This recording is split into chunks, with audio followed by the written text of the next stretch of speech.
شهد الله فاضل طابت أوقاتكم نشرة أخبار الفضاء الإريترية لهذه الفترة يصحبكم فيها محمود عبد الله بكفاح، والتي نستهلها بأهم وأبرز العناوين.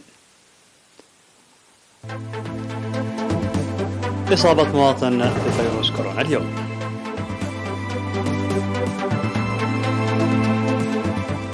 سيمينارات بمناسبة الاحتفال بذكرى عملية فنقل التاريخية.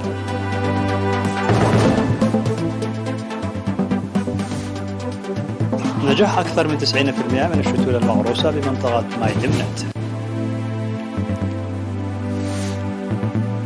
غارات إسرائيلية على مواقع عسكرية في محيط دمشق. ألمانيا وفرنسا وبولندا تقول أن هدفها موحد وهو الحفاظ على السلام في أوروبا.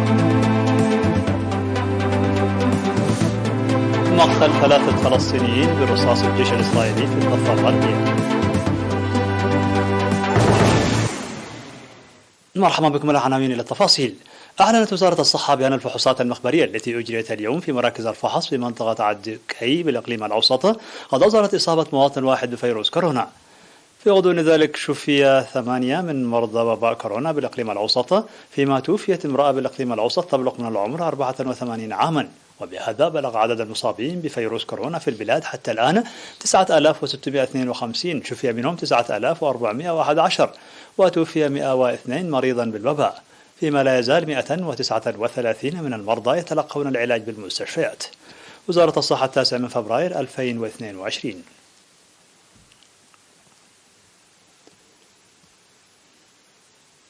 قدم المشاركون في معارك جبهة قنداع العنيفة في فترة الكفاح المسلح سيمينارات موجهة للشباب في مدينتا مصوع وقنداع بمناسبة الذكرى 32 لعملية فنقل التاريخية.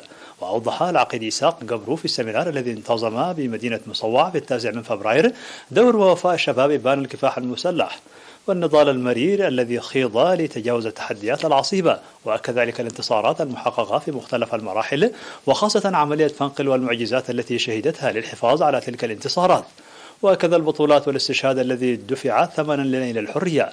كما أوضح كل من العقيد أسرس إيساق والمقدم قرماتيون يوهنس في السيمينار المماثل الذي أقيم بمدينة قنداع في 8 من فبراير المواجهات العنيفة التي خيضت أثناء محاولة العدو لاستعادة مدينة مصوع بعد تحريرها، متمنين أن تكون عملية فنقل التاريخية مناسبة جليلة يجدد فيها الشباب عهدهم ويعززون فيها مشاركتهم بكافة الأنشطة. هذا وسيحتفل بالذكرى 32 لعملية فنقل التاريخية في الفترة من 11 وحتى 13 من فبراير الجاري تحت شعار فنقل رمز بطولات الأجيال. أفادت المعلومات الواردة من قسم الزراعة والأراضي بالإقليم الأوسط بأن الشتول المغروسة في منطقة ماي دمنت في إطار الحملة الخضراء بمشاركة الشركات والاتحادات الوطنية والطلاب نجحت بنسبة بلغت أكثر من 90%، حيث نظمت جمعية سيارات الأجرة بالإقليم في 9 من فبراير نفير جماعي لتنظيف الشتول وصيانة المدرجات. وأوضح خبير التشجير السيد ميكائيل أبراهام قرص أكثر من 80,000 شتلة في المنطقة بمساحة تقدر ب 38 هكتار، داعيا للقيام بالرعاية اللازمة للشتول التي غرستها المؤسسات الحكومية والاتحادات في الخريف الماضي. من جهته قال مسؤول العلاقات العامة لجمعية سيارات الأجرة في الإقليم الشاب كبرام ألم بأن جمعيتهم تنشط بالإضافة إلى خدمات المواصلات في برامج متعددة كالتبرع الطوعي للدم ومساعدة أسر الشهداء وحملات التوعية الصحية، موضحا بأن الشتول التي قرسها أعضاء الجمعية في منطقة ماي دمنت توجد في وضع جيد بفضل الرعاية الجيدة والمتابعة اللازمة لها.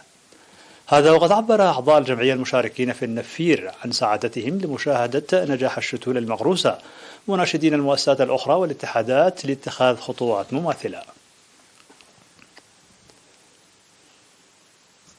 شهدت 22 من إدارات ضواحي مديرية عرزة انتخابات المدراء ولجان القرى والتحصيل الضريبي، واختير في الانتخابات التي جرت في الفترة من 16 وحتى 26 من يناير المنصرم 42 من المدراء والمديرين التنفيذيين، فيما شهدت 106 منطقة انتخاب 318 من لجان القرى و212 من محصل الضريبة. وبموجب المعلومات الواردة من المديرية تم انتخاب 11 مدير جديد، بينهم 3 امرأة و16 من المدراء التنفيذيين الجدد بينهم 3 امرأة، فيما يعيد انتخاب 10 مدراء و5 مدراء تنفيذيين.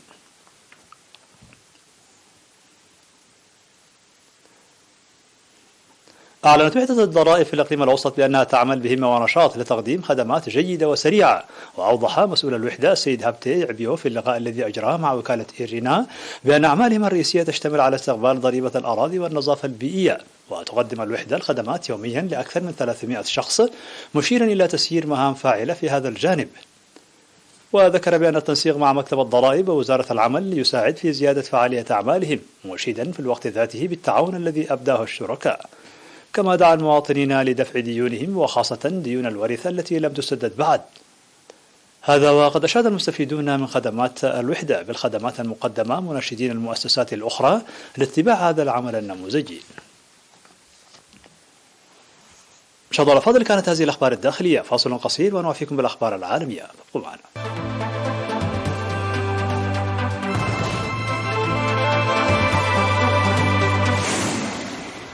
مرحبا بكم. على الصعيد العالمي، شن الجيش الإسرائيلي قارات جوية ضد مواقع عسكرية في محيط دمشق أدت لمقتل عسكري سوري وإصابة 5 آخرين وفق تصريحات وكالة الأنباء الرسمية السورية سانا. من جانبها أكدت تل أبيب هذه القارات معتبرة أنها أتت ردا على إطلاق صاروخ مضاد للطائرات من سوريا. ولفت الجيش الإسرائيلي إلى دوي صفارات الإنذار في مدينة أم الفحم شمال إسرائيل بعد إطلاق صاروخ من سوريا باتجاه إسرائيل وانفجاره في الجو. ومن جهته أعلن التلفزيون السوري الرسمي عن أضرار مادية لحقت بأحد الأبنية السكنية، إضافة إلى تضرر عدد من السيارات في منطقة قدسية التي طالها القصف. وكان قصفا إسرائيليا قد استهدف في يناير الماضي مواقع عسكرية ومستودعات أسلحة وذخائر تابعة لحزب الله شمال شرق دمشق. أكد المستشار الألماني أولاف شولتس أن برلين موحدة مع باريس ووارسو حول هدف المحافظة على السلام في أوروبا، فيما شدد الرئيس البولندي أندري دودا على أن تجنب حرب في أوروبا أمر ممكن. بدوره دعا ماكرون إلى حوار حازم مع روسيا بشأن الأزمة الأوكرانية. وجاءت تصريحات القادة الثلاثة في برلين حيث اجتمع شولتس مع الرئيس البولندي ورئيس فرنسا إيمانويل ماكرون. وكان الرئيس الفرنسي إيمانويل ماكرون قد وصل العاصمة الألمانية برلين قادما من كييف ليتابع جولته التي خصصها للأزمة الأوكرانية بحسب ما ذكرته فرانس بريس.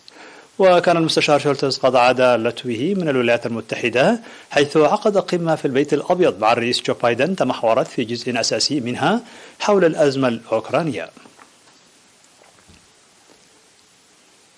قتل الجيش الإسرائيلي 3 شبان فلسطينيين ينتمون لحركة فتح في مدينة نابلس بالضفة الغربية المحتلة. واتهمت إسرائيل الفلسطينيين الثلاثة بتشكيل خلية إرهابية كانت مسؤولة عن عمليات إطلاق نار ضد قوات الجيش الإسرائيلي والمدنيين الإسرائيليين في الأسابيع الأخيرة، فيما وصفت السلطة الفلسطينية الحادثة بأنها جريمة إعدام ميداني وحشية وبشعة. ونعت حركة فتح الشبان الثلاثة المحسوبين على كتائب شهداء الأقصى الجناح العسكري للحركة. وأفادت مصادر أمنية فلسطينية أن جنودا إسرائيليين كانوا في مركبة مدنية اعترضوا سيارة فلسطينية وأطلقوا النار على من بداخلها بشكل مباشر، مما أدى إلى مقتل الشبان الثلاثة. وأكدت شرطة حرس الحدود الإسرائيلية أن الحادثة وقعت خلال عملية استخباراتية مشتركة بين قوات وحدة مكافحة الإرهاب والجيش الإسرائيلي وجهاز الأمن الداخلي الشباك. في الخبر الأخير، أكدت بوغوتا أنها حصلت على تعهد من موسكو بمنع وقوع المساعدات العسكرية الروسية لكاراكاس بين أيدي المجموعات المسلحة الناشطة على الحدود التي يسهل اختراقها بين فنزويلا وكولومبيا. وقالت نائبة الرئيس ووزيرة الخارجية مارتا لوسيا راميريز في مؤتمر صحفي بعد اجتماعها مع ممثل الكرملين في بوغوتا نيكولاي تافودومادزا أن السفير الروسي أبلغنا أنه لن يتم استخدام أي مساعدة عسكرية روسية لفنزويلا للقيام بعمل عسكري ضد كولومبيا.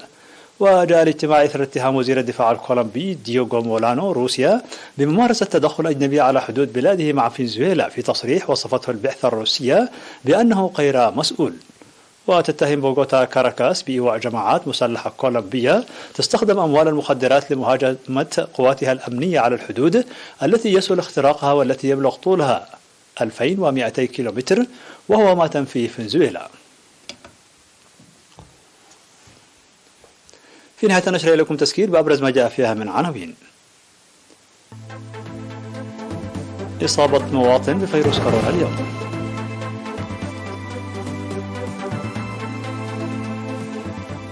سيمينارات بمناسبة الاحتفال بذكرى عملية فنقل التاريخية.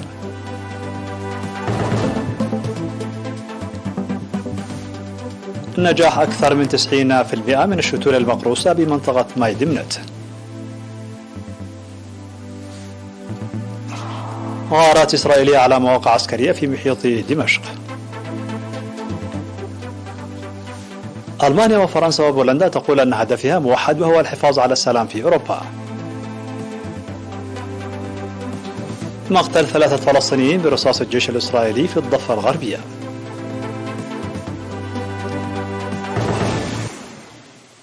مشاهدينا الأفاضل، بهذا نكون قد وصلنا بكم إلى نهاية النشرة. شكرا على حسن المتابعة ودمتم بألف خير.